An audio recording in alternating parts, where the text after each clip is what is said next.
Hey, what do you say there, YouTubers? Chuck GRC here. Today we have a Redcat Racing Camo X4.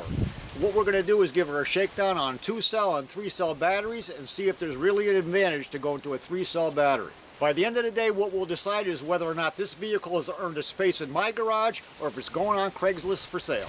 But before we get going on that, what I'm going to do is show you what it took me to get this suspension tuned for optimum off-road racing. Let's take a look.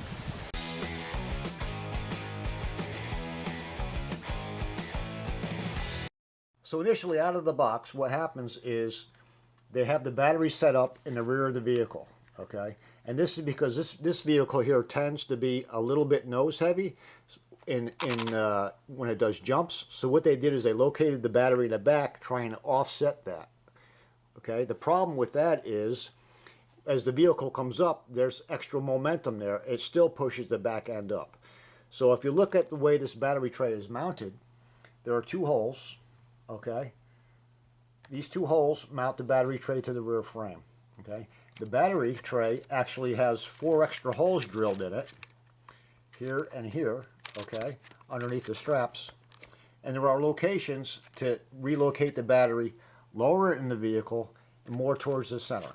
Okay, so what's very important is this comes with 2 mounting screws here and here.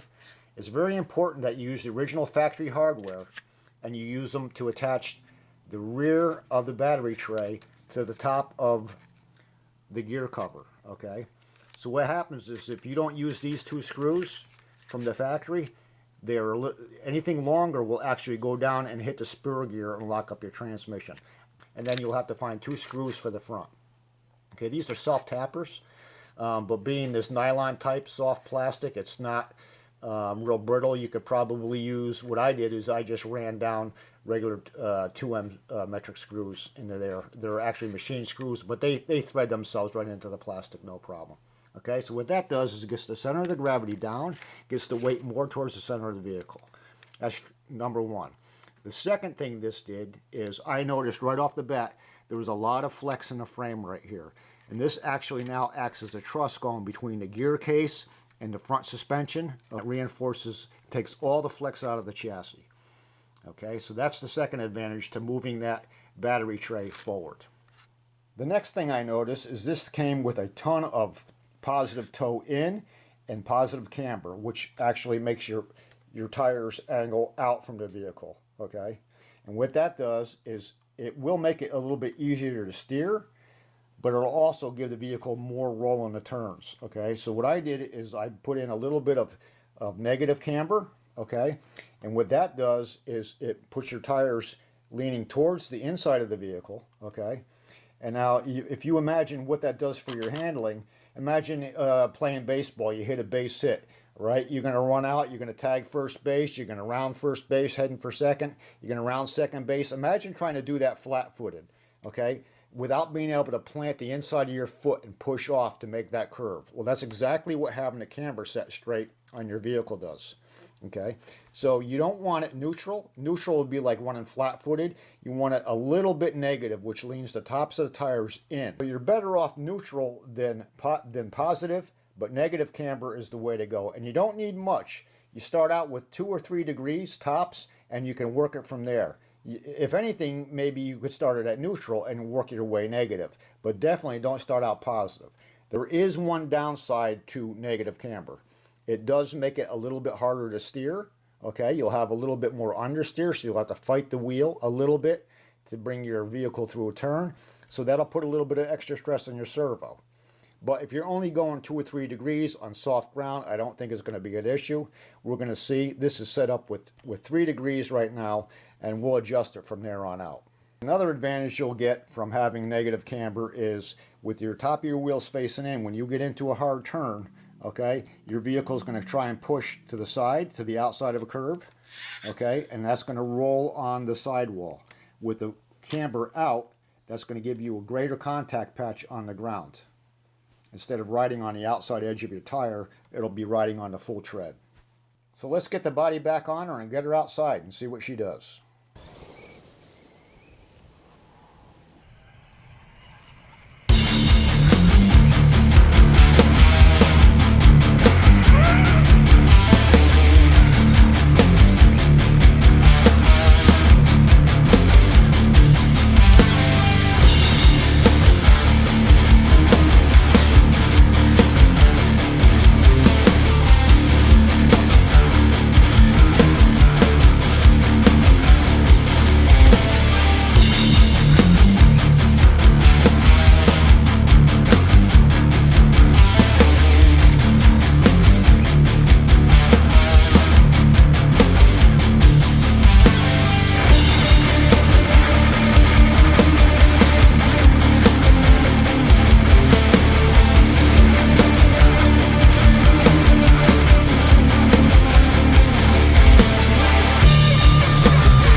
I'll tell you what, guys, I'm not even sure where to begin on this one here. It is a fast, fun machine on 2-cell, no problem.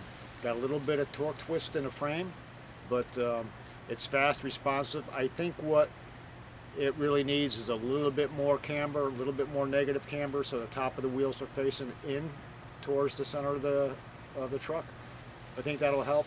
And I also think the front tires are maybe a little soft, maybe something a little bit stiffer foam inside there, and maybe if I can get the back of the machine down a little bit.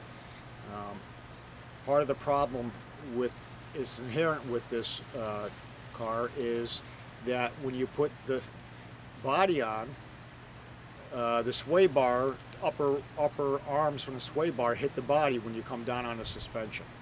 So that eliminates about a ½ inch of travel. So when I first put this together, I raised the body mounts 1 hole in the back. I raised the pins up by 1 hole to get that extra travel I need in the suspension.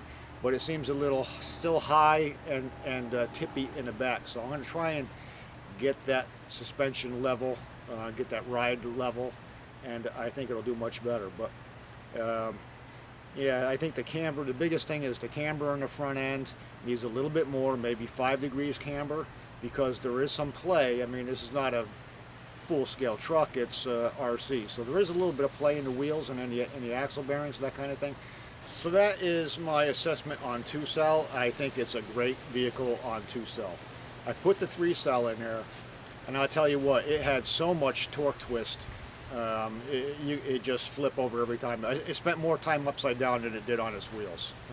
It's fun, it's fast, don't get me wrong. I mean, I enjoyed it. But I think for all around fun, I think 2-cell is the way to go. I mean, 3-cell for drag racing, I mean, you could ride the wheels halfway down the block. But, you know, if you punch it, it torque twists, it goes up on 1 tire in the back, and it just rolls right over. Like I said, it's fun, but, you know, at the end of the run, the vehicle did shut off. I think it just got a little bit hot, so the VEC kicked in and just shut off the motor altogether. I let it cool down for a minute. I put the 2-cell back in it, hit the reset, and it ran just fine. So it's not a serious problem. But I just think that Redcat probably had 2-cell in mind when they designed this, and they probably said that, you know, offered a bigger ESC, a higher amperage, because the market loves power. The market loves 3-cell, and they probably thought it might help it sell. But I really feel, for me, 2-cell is the way to go. It's much more enjoyable. This is a driver's vehicle. You have to be on the throttle, off the throttle, on the brake, on the steering. There's not a moment's rest if you're moving along. It's, like I said, it's fun, it's fast, and it's affordable. It's just right around $300. Yeah, you know, let me know what you guys think. If you have one, let me know in the comments. And remember, on the way out, to leave a comment, like, and if you haven't subscribed, please do so, and let me know your thoughts. Thanks for stopping in. See you next time. Hey, what do you say there, YouTubers? Chuck GRC here. Today we have our Redcat Camo X4. Cut. Cut. Today we have our Redcat Racing X4 Camo. Camo X4 thing. Yeah. Cut.